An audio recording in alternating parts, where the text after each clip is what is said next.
Welcome to Blizzard Fire. We hope this video helps fire up your solution. You start by confirming exactly what creates the unwanted page. Turn on formatting marks so you can see paragraph symbols, page and section breaks. This reveals hidden content. Once done, use the navigation pane or scroll to the page thumbnail to position the cursor there.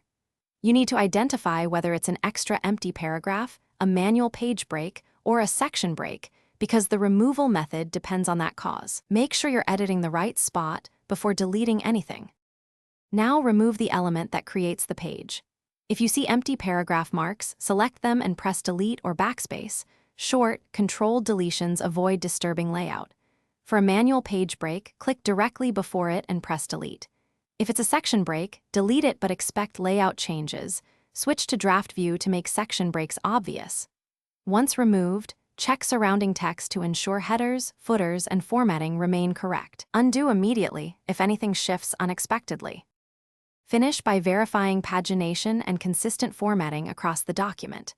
Scroll through or use the navigation pane to confirm the page is gone and headers/footers look right. Update page numbers if needed.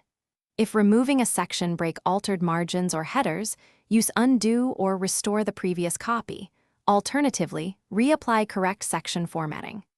As a troubleshooting tip, if deletion still fails, save as a copy and try deleting breaks in draft view, or copy.